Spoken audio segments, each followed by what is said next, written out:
Hi welcome to code 20 welcome experience the React interview question series. यहाँ पर हम एक रिएक्ट का बहुत इंपॉर्टेंट एक इंटरव्यू क्वेश्चन देखने वाले हैं जो मुझसे अब 3 बार पूछा जा चुका है।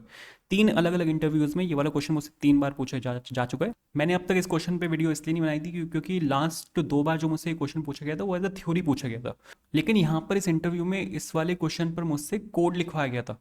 ये जो इंटरव्यू था ये वाला, यहाँ पे ये जो कंपनी थी इसका सेकंड राउंड था। जो फर्स्ट राउंड था वो इस कंपनी ने आउटसोर्स कर दिया था to a third party company, ठीक है।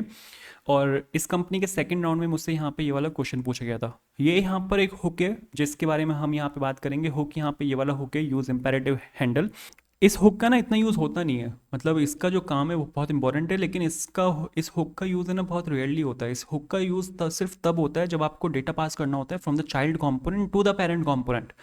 नॉर्मली क्या होता है, रिएक्ट में आपने देखा होगा कि वन वे डेटा फ्लो है, मतलब आपका जो डेटा है वो फ्लो होता है from the parent component to the child component. लेकिन कोई एक ऐसा अगर रेयर केस फंसता है जहाँ पर आपको डेटा पास करना है from the child component to the parent component, तो यहाँ पे ये वाला हुक उस केस में यूज होता है जो कि है use imperative ref.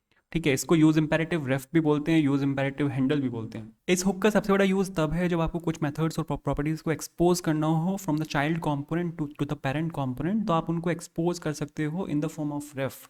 Instead of exposing the entire component, entire child component properties to the parent component, आप कुछ methods को hide कर सकते हो और आप refs की हेल्प से सिर्फ उन्हीं methods को expose कर सकते हो जिन methods को आप expose करना चाहते हो। सो ये जो यहाँ पे हुक है यूज इम्पेरेटिव हैंडल, ये यहाँ पे ये काम करता है। इतना यूज़ होता नहीं है, ठीक है, मतलब यूज़ होता है बट बहुत रेयरली यूज़ होता है। कोई केस फंसता है ऐसा जिसमें आपको ये यूज़ करना पड़ता है, ठीक है।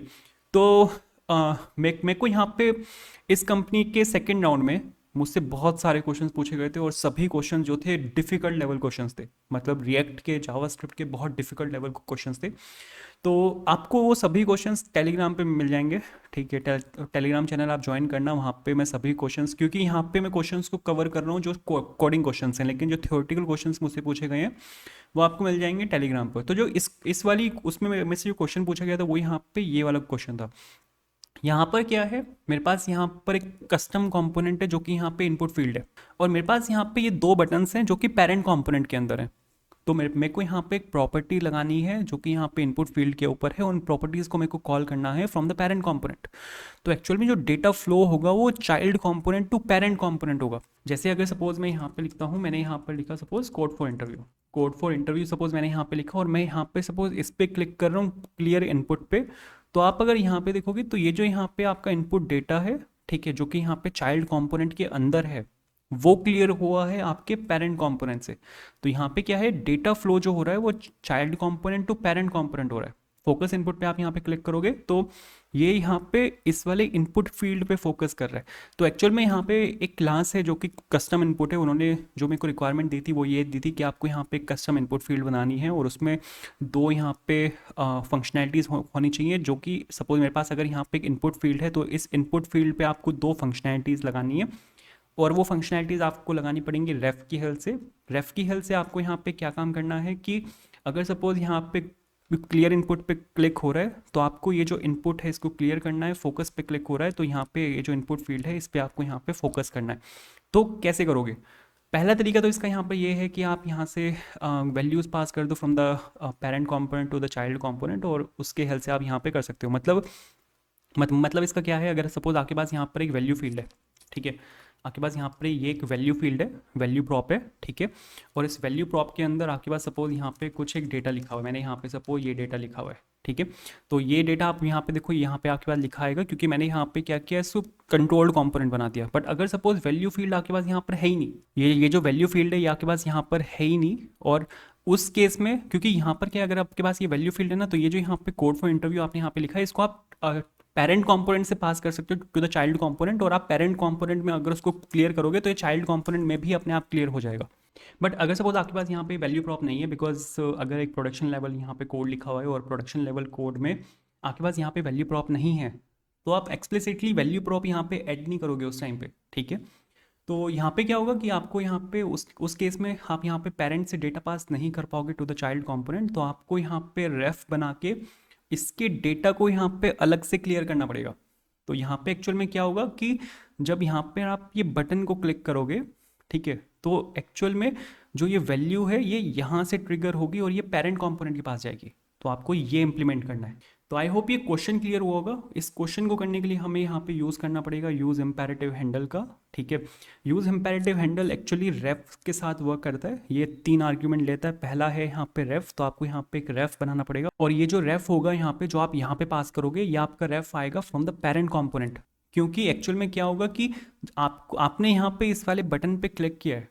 ठीक है, तो इस वाले बटन पे क्लिक करने पे आपके पास यहाँ पे इन्फॉर्मेशन आनी चाहिए कि आपने एक्चुअल में यहाँ पे किस बटन पे क्लिक किया है। तो इस बटन पे क्लिक करने पे आपके पास एक्चुअल में इन्फॉर्मेशन आनी चाहिए। ठीक है, कि हाँ यहाँ पे बटन पे क्लिक हुआ है और आपको ये वाला एक्शन अब यहाँ पे परफॉर्म करना है। तो वो जो आपके पास इन्फॉर्मेशन आती है वो यहाँ पे इस वाले रेफ के थ्रू आती है। क्रिएट हैंडल यहाँ पर एक कॉलबैक फंक्शन है। ठीक है, आप यहाँ पे कुछ भी रिटर्न कर सकते हो और इस क्रिएट हैंडल कॉलबैक फंक्शन के अंदर आप यहाँ पे अपने जो डिपेंडेंसीज हैं, जो भी आप काम करना चाहते हो वो आप यहाँ पे इस वाले कॉलबैक फंक्शन के अंदर हैंडल कर सकते हो। डिपेंडेंसीज में आप यहाँ पे अगर आपको ये वाला फंक्शन जो है, जो यहाँ पे ये वाला होके इसको बार बार कॉल करना है, कब आपको इसको ट्रिगर करना है, सेम एज यूज इफेक्ट, जैसे यूज इफेक्ट वर्क करता है वैसे ही आप यहाँ पे अपनी डिपेंडेंसीज को मेंशन कर सकते हो। अगर आप चैनल पर नहीं हो तो प्लीज़ सब्सक्राइब दिस चैनल। अगर आपको वीडियो पसंद आए तो please like the video as well. तो यहाँ पर मैं फिलहाल क्या कर रहा हूँ, यहाँ पर मेरे को एक नया सैंडबॉक्स बनाना पड़ेगा। तो एक नया सैंडबॉक्स बना लेता हूँ मैं। तो यहाँ पर मैंने एक कोड सैंडबॉक्स बना लिया with the name use imperative. इसका जो लिंक है, सॉल्यूशन का जो लिंक है वो आपको मिल जाएगा डिस्क्रिप्शन में। यहाँ पे ये उसकी index.js फाइल है। ठीक है, इसको यहाँ से करते हैं क्लोज। आपको यहाँ पे जाना है app.js के अंदर। app.js के अंदर अगर आप यहाँ पे देखो तो यहाँ पे आपका ये सब कोड यहाँ पे लिखा हुआ है।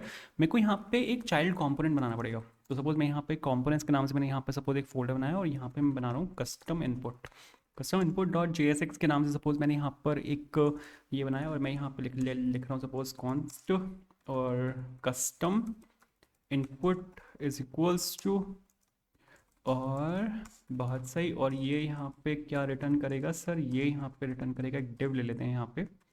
और एक डिव के अंदर कुछ नहीं, बस यहाँ पर है ना, ये इसके अंदर एक इनपुट फील्ड होगी जो ये यहाँ पे रिटर्न करेगा type is equals to text. ठीक है, तो ये इनपुट फील्ड यहाँ से रिटर्न कर रहा है। इसको यहाँ से करते हैं एक्सपोर्ट सपोज डिफ़ॉल्ट और कस्टम इनपुट।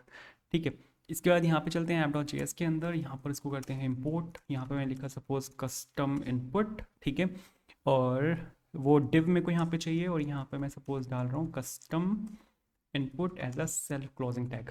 ठीक है, ये हटाते हैं यहाँ से, इसकी मेरे को यहाँ पे कोई ज़रूरत नहीं है। तो यस, इतने से हो जाएगा। ठीक है, फिर मेरे को यहाँ पे बटन चाहिए। तो एक बटन मेरे को यहाँ पे चाहिए जो कि होगा आपको यहाँ पे फोकस इनपुट के नाम से, जो आपके इनपुट जो है उस पर फोकस करेगा। ठीक है, एक और बटन मेरे को यहाँ पे चाहिए जो कि होगा यहाँ पे आपका क्लियर इनपुट के नाम से। तो क्लियर इनपुट के नाम से सपोज मैंने यहाँ पर एक और बटन बना लिया और ये वाला बटन आपका जो इनपुट है उसमें से जो डेटा है उसको क्लियर करेगा। यहाँ पर अब इन बटन्स के क्लिक पे मेरे को जो आपका कस्टम इनपुट है वहाँ से मेरे को डेटा को डिलीट करना है। तो यहाँ पर ये काम हम कैसे कर सकते हैं, सपोज सबसे पहले तो इस पर मेरे को एक ऑन क्लिक यहाँ पे चाहिए होगा और ऑन क्लिक में यहाँ पे सपोज मैं डाल रहा हूँ हैंडल फोकस।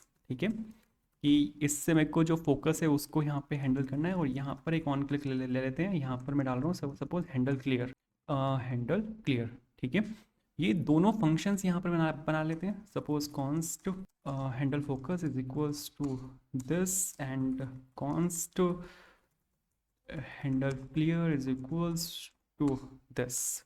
ओके, सो दो फंक्शंस मैंने यहाँ पे बना लिए। अब मैंने आपको क्या बोला था, कस्टम इनपुट के अंदर मेरे को यहाँ पे ये वाला फंक्शन चाहिए होगा यूज इम्पेरेटिव हैंडल, एंड ये एक रेफ यहाँ पे लेता है। ये जो रेफ है ये आपको यहाँ पे पेरेंट कंपोनेंट से पास करना पड़ेगा। तो यहाँ पर आपको एक ये बनाना पड़ेगा जो मेरे को ये बताएगा कि यहाँ पे जो बटन है वो एक्चुअल में क्लिक हुआ है। तो आपको यहाँ पे एक रेफ बनाना पड़ेगा। तो यहाँ पे मैं ले रहा हूँ सपोज यूज रेफ। कहाँ से आएगा ये, आपका आएगा यहाँ पे रिएक्ट के अंदर से। सो सपोज रिएक्ट के अंदर से यहाँ पर मैंने ये लिया और इसको ले लेते हैं suppose const input ref is equals to use ref. बिल्कुल ठीक है, एंड उसके बाद यहाँ पे हैंडल फोकस के अंदर अब मेरे को यहाँ पे इनपुट रेफ, और अब मेरे को यहाँ पे ये बताना है कि कौन सा फंक्शन यहाँ पे आपको कॉल करना है। इस पर अभी आते हैं। ठीक है, ये हम यहाँ पे कैसे कैसे करेंगे इस पर अभी आते हैं। ठीक है, क्योंकि ये ना इसकी एक डिपेंडेंसी है जो यहाँ पे चाइल्ड कंपोनेंट के अंदर है। तो सबसे पहले तो जो ये यहाँ पे इनपुट रेफ है इसको मेरे को यहाँ पे आपके कस्टम इनपुट के अंदर यहाँ पे एज अ रेफ यहाँ पे पास करना पड़ेगा। ठीक है, तो ये एज अ रेफ यहाँ पर आपको जो आपका ये इनपुट रेफ है इसको आपको यहाँ पे पास करना पड़ेगा। इसके बाद अब मैं यहाँ पे रेफ पास कर रहा हूँ, मैं यहाँ पे प्रॉप्स पास नहीं कर रहा।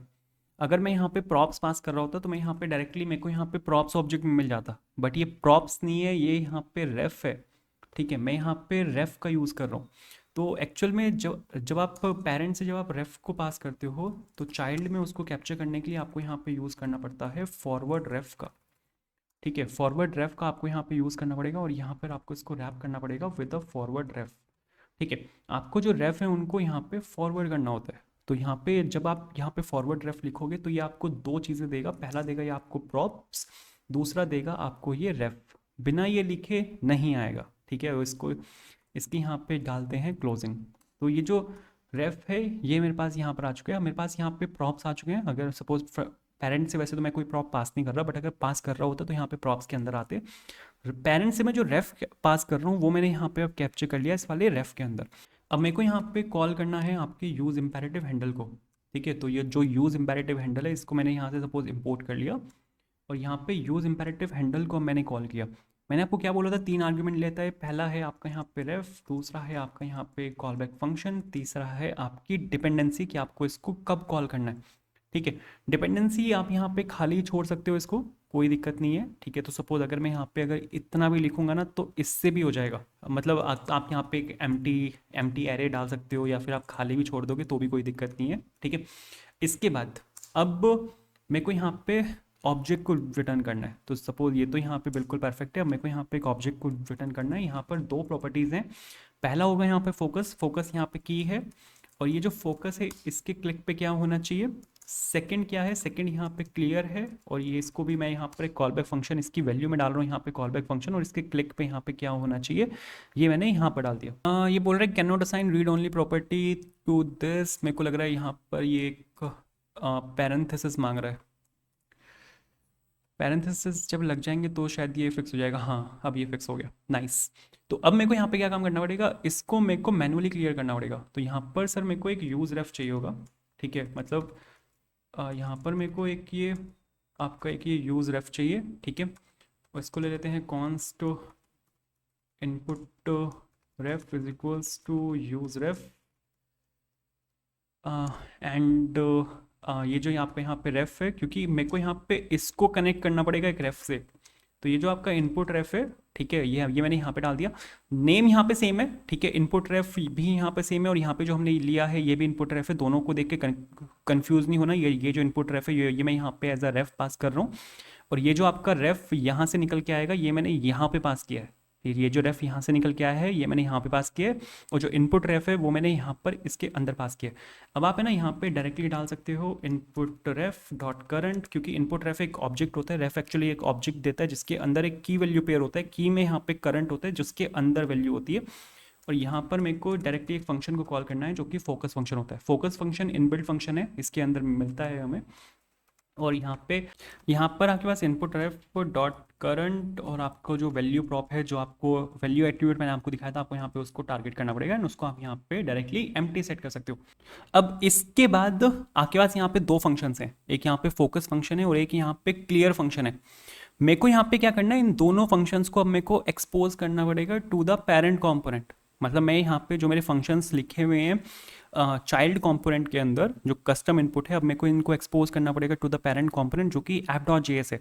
तो अब मैं यहाँ पे क्या करूँगा, ये जो मेरे पास यहाँ पे बटन्स हैं जो कि हैंडल फोकस है और हैंडल क्लियर है, इसके अंदर अब मैं यहाँ पे इन वाले फंक्शंस को कॉल करूँगा जो कि मेरे चाइल्ड कंपोनेंट के अंदर लिखे हुए हैं। तो एक्चुअल में हम ये कैसे कर सकते हैं, मेरे पास यहाँ पे रेफ आ रहा है और इस रेफ के थ्रू मैं यहाँ पे डायरेक्टली जो फोकस फंक्शन है उसको मैं यहाँ पे कॉल कर सकता हूँ। तो ये जो रेफ है जो हम यहाँ पे पास कर रहे हैं ये एक्चुअली इनपुट रेफ है जो यहाँ पे डिक्लेयर्ड है। तो विद इनपुट रेफ तो आप यहाँ पे डायरेक्टली इनपुट रेफ डॉट, मैंने आपको क्या बोला था, इसके अंदर करंट होता है। करंट के अंदर मेरे पास यहाँ पे फोकस फंक्शन है जो मैंने यहाँ पे बनाया है। आप अगर यहाँ पे देखो तो ये यहाँ पर मैंने एक फोकस फंक्शन को बनाया हुआ है। तो आप यहाँ पे जो फोकस फंक्शन है उसको डायरेक्टली आप यहाँ पे कॉल कर सकते हो। और ऐसे ही आप यहाँ पे इनपुट रेफ डॉट करंट डॉट यहाँ पे जो फंक्शन है वो यहाँ पे क्लियर फंक्शन है। ठीक है, तो आप अगर यहाँ पे इतना लिख दोगे तो इतने से हो जाएगा। मैं अगर यहाँ पे लिखता हूँ सपोज कोड फॉर इंटरव्यू और मैंने यहाँ पे क्लियर इनपुट पे क्लिक किया ये बोल रहे हैं अरे मैंने यहाँ पे स्पेलिंग गलत गलत लिखी है, CLEAR आता है माय बैड। क्लियर इनपुट मैंने यहाँ पे क्लिक किया, क्लियर हो गया। फोकस इनपुट पे क्लिक करते हैं, यहाँ पर ये फोकस हो गया, बिल्कुल परफेक्ट चल रहा है। तो यहाँ पर मैंने यहाँ पे जो फोकस और क्लियर फंक्शन है जो कि डिक्लेयर्ड है मेरे चाइल्ड कंपोनेंट के अंदर, उनको मैंने पास किया है टू द पेरेंट कंपोनेंट। ठीक है, ये काम बहुत रेयरली होता है एंड आपको कोशिश करनी है कि आप जो डेटा पास करो वो पेरेंट टू चाइल्ड कंपोनेंट ही पास करो, जो क्योंकि जो रिएक्ट में जो फ्लो है डेटा का वो वन वे डेटा फ्लो है, वो पेरेंट टू चाइल्ड का फ्लो है। लेकिन अगर सपोज कोई एक ऐसा केस फंस जाता है, कोई रेयरली एक ऐसा कोई केस फंस जाता है जहाँ पे ये top down approach one way data flow नहीं काम कर पा रहा, वहाँ पर आपको ऐसे करना होता है, वहाँ पर आपको यूज़ करना होता है use imperative handle. Interview perspective से बहुत इंपॉर्टेंट है, 3 बार मुझसे पूछा गया था, 2 बार तो थ्योरी पूछी गई थी कि यूज़ इम्पेरेटिव हैंडल क्या होता है, क्या करता है। तीसरी बार तो मुझसे कोड ही लिखवा लिया कि भाई ये जो है इसका एक पूरा कोड लिख के दिखा दो विद एग्जाम्पल। तो उस केस मैंने यहाँ पर ये वाला कोड लिखा था। तो आई होप क्लियर हुआ होगा। वीडियो पसंद आई हो यार लाइक करना। सॉल्यूशन का जो लिंक है वो आपको मिल जाएगा वीडियो डिस्क्रिप्शन में, वहाँ पर जाके आप उसको चेकआउट कर सकते हो। ठीक है, ये जो लिंक है आप ये इसको भी वीडियो डिस्क्रिप्शन में आपको भी मिल जाएगा, इसको भी आप चेकआउट कर सकते हो। ठीक है, थोड़ा पढ़ना क्या होता है। वीडियो को लाइक करना, चैनल को सब्सक्राइब करना, कोई इशू है कमेंट करना, बाकी वीडियोस आप चेकआउट करना। ठीक है, इसी तरह के काफ़ी सारे क्वेश्चंस हमने यहाँ पे किए हैं, ठीक है, जो कि मुझसे ही पूछे गए हैं अब तक सभी रिएक्ट इंटरव्यूज़ में। तो thank you so much for watching this video and have a good day, bye.